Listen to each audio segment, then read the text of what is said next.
Assalamualaikum anak-anak, gimana kabarnya? Tetap semangat dan jangan lupa jaga kesehatan kalian di rumah.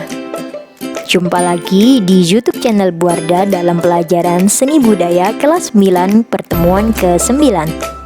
Melanjutkan pembelajaran bab 2 yaitu seni patung. Tujuan pembelajaran hari ini, kalian diharapkan mampu yang pertama menjelaskan jenis-jenis patung, yang kedua menjelaskan bahan-bahan membuat patung, dan yang ketiga menjelaskan alat-alat membuat patung.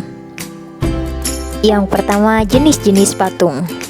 Kemarin telah kita bahas jenis-jenis patung berdasarkan wujudnya dan juga berdasarkan fungsinya. Nah, hari ini kita lanjutkan pembahasan jenis-jenis patung berdasarkan jenisnya dan juga berdasarkan bentuknya. Anak-anak, berdasarkan jenisnya, patung dibedakan menjadi dua, yaitu zone de pose dan juga relief.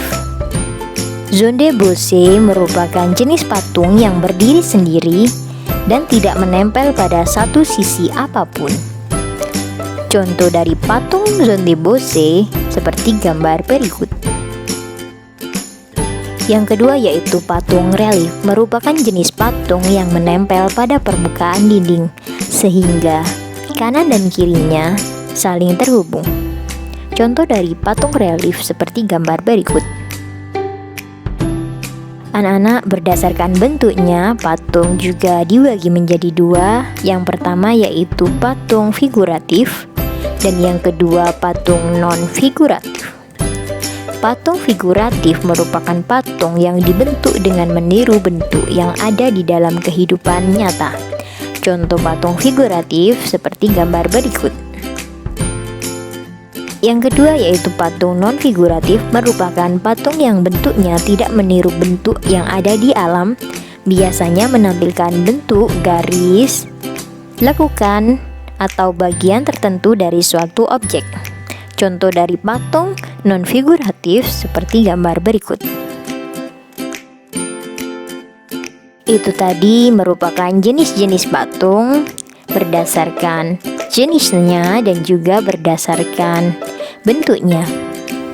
Selanjutnya yaitu bahan membuat patung. Sebelum kita membuat sebuah patung, salah satu hal yang perlu kita persiapkan adalah bahan. Bahan dalam membuat patung dikelompokkan menjadi 3 macam. Yang pertama, bahan lunak. Yang kedua, bahan sedang. Dan yang ketiga, bahan keras. Yang pertama yaitu bahan lunak, merupakan bahan membuat patung yang mempunyai tekstur empuk sehingga mudah untuk dibentuk. Contohnya clay, tanah liat, sabun, plastisin, dan lain sebagainya. Yang kedua yaitu bahan sedang, merupakan bahan membuat patung yang teksturnya tidak terlalu keras, umumnya berupa kayu, contoh kayu waru, kayu randu, kayu mahoni, dan lain-lain. Dan yang terakhir yaitu bahan keras, merupakan bahan patung yang teksturnya keras dan tentunya berat, umumnya berupa batuan dan kayu yang keras. Contohnya kayu jati, batu andesit, kayu sonokeling, batu marmer, batu granit, dan lain sebagainya. Selain bahan, hal lain yang perlu disiapkan saat membuat patung adalah alat-alat yang mendukung pembentukan sebuah patung. Alat-alat tersebut adalah yang pertama butsir. Butsir yaitu alat bantu yang fungsinya untuk mengurangi atau menambah bahan dalam membuat patung sehingga menjadi bentuk yang diinginkan. Yang kedua yaitu meja putar, merupakan meja yang bisa diputar untuk membuat patung. Fungsinya untuk mengontrol dan memudahkan saat membentuk dari segala arah.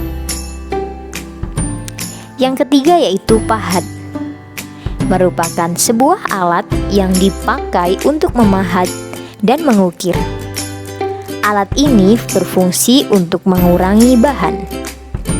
Yang keempat yaitu palu, merupakan alat pelengkap dalam memahat supaya bisa memberikan tenaga dorongan pada alat pahat.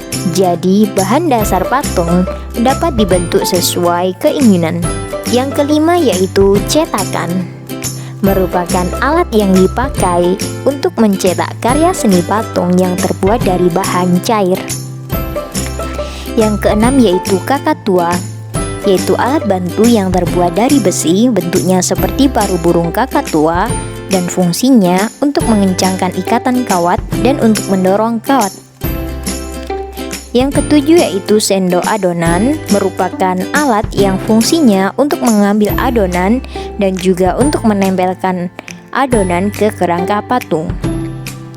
Nah, itu tadi alat-alat yang kita butuhkan ketika membuat sebuah patung. Anak-anak, hari ini telah kita pahami tentang jenis-jenis patung dan juga alat dan bahan dalam membuat patung. Selanjutnya silakan kerjakan uji kompetensi 2 berikut.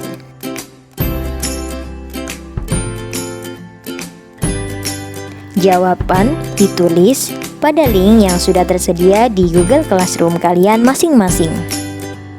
Tetap semangat dan jaga kesehatan kalian di rumah. Terima kasih. Wassalamualaikum warahmatullahi wabarakatuh. Jangan lupa di subscribe ya.